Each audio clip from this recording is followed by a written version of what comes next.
Hello, Toku Kings and Queens, and anything in between or outside, all inclusive at B3 Productions. Was that a little wordy? Should I have just kept it to Toku Kings and Queens?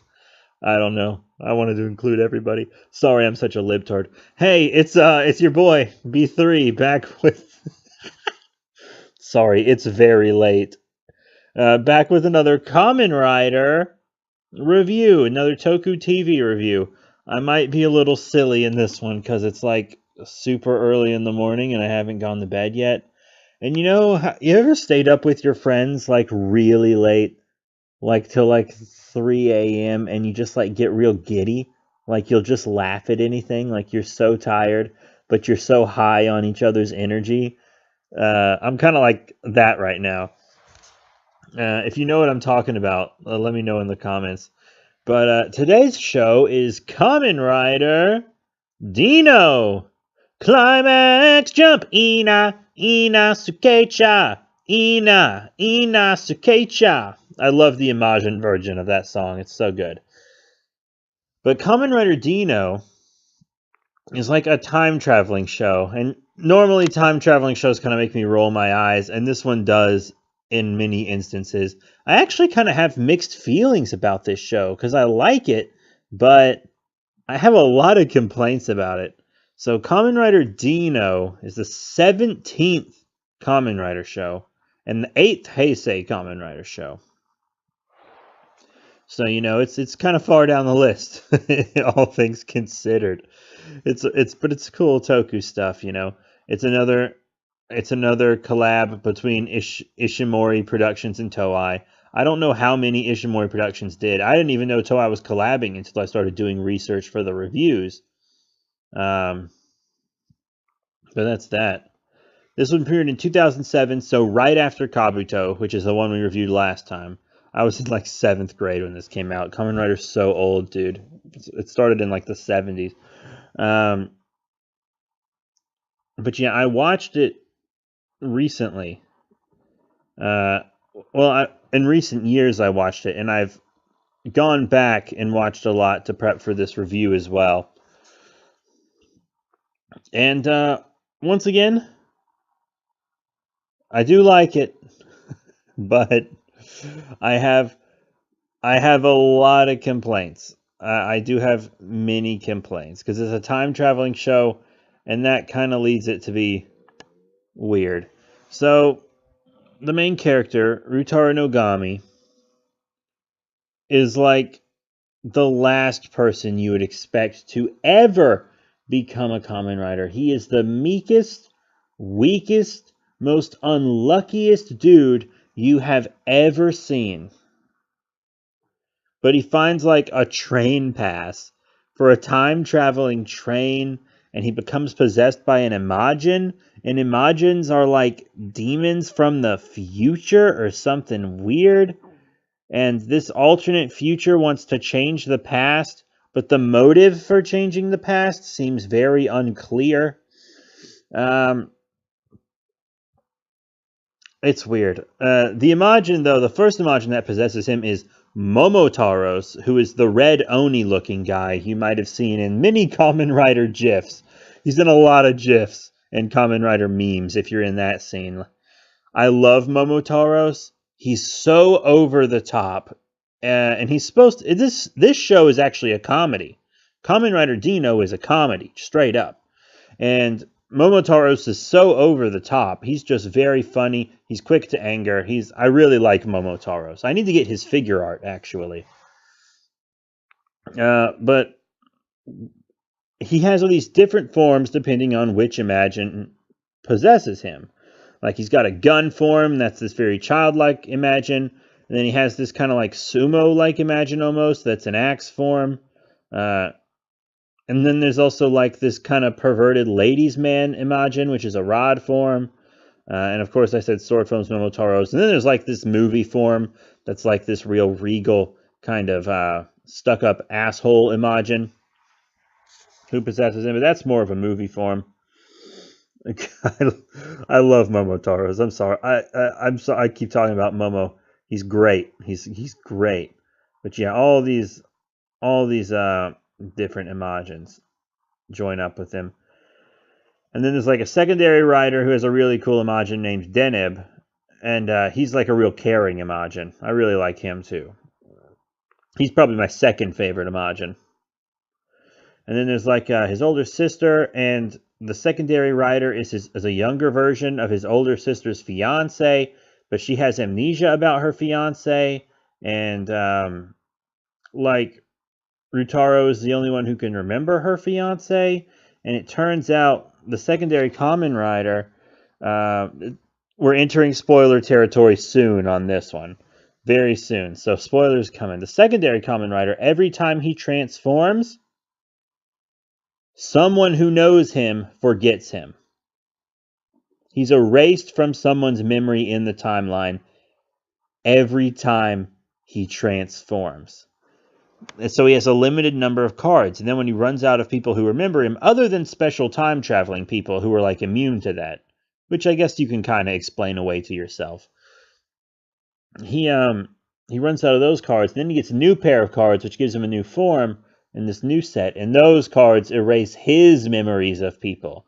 And yeah, Dino really does not like that he's using these cards because he really wants him and his sister to get back together. He's like, don't you dare forget my sister.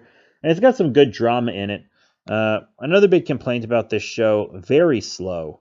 I know lots of early Kamen Rider shows were slow, but this one feels really slow. Especially since the villains don't have like a clear motivation. They're like, oh, destroy stuff in the past to affect the future.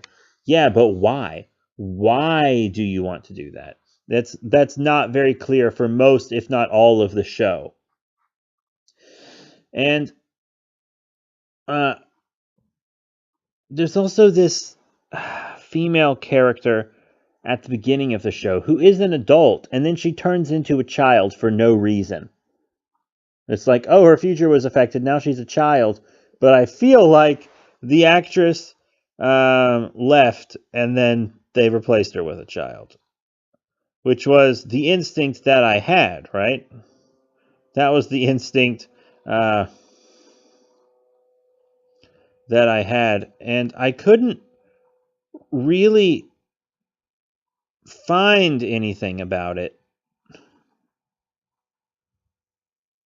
But I'm sure she left or something for some other reason, and then they just had to replace her, and they didn't want to replace her with another actress that didn't look like her.